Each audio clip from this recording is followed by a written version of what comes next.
People hate recognizing that they've just spent 10, 20, 30 years in a relationship. Yeah. And it was all just sort of with this very careless, selfish human being. And I try to bring it back always because I'm a big fan of kindness and compassion, but I'm not a fan of enabling. So, and to me, those are two very different things because people will say, well, the narcissist doesn't know, or they're a damaged person, so maybe we shouldn't be so hard on them. Yes, we should be hard on them.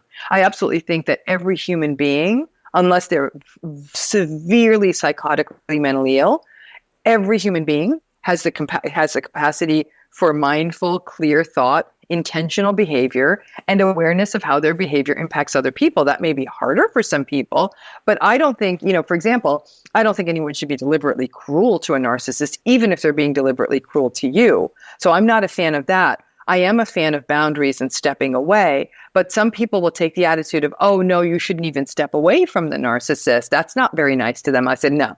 I'm never going to support someone enabling the narcissist because the narcissist needs an audience at all times. They always need an audience.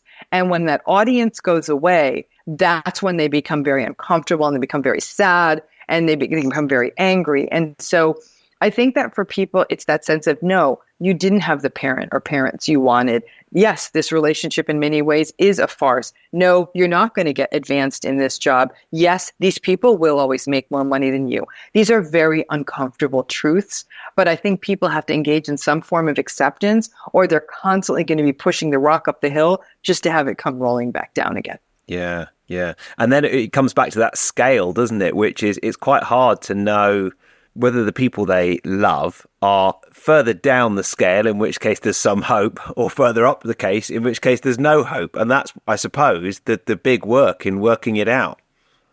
I would say, I put that a little bit differently. I'd say even at the lower end of the scale, it's not necessarily about hope or lack of hope. It's about damage that they can do.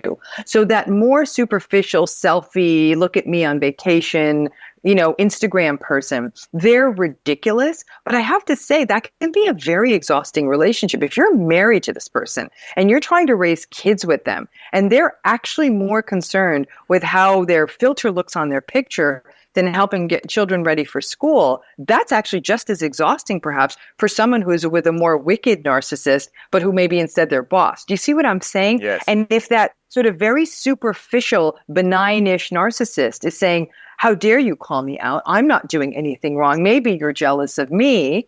Then all of a sudden, and they're not changing, that might actually be taking just as much of a toll on that person in the relationship, the other person, as in a more severe case of narcissism. So I actually think that instead of viewing it as potential for change, it's really the level of damage. Now, obviously, somebody who wants to spend all day taking selfies and being on Instagram and say, don't I look nice in my bathing suit or whatever the heck it is, that's ridiculous.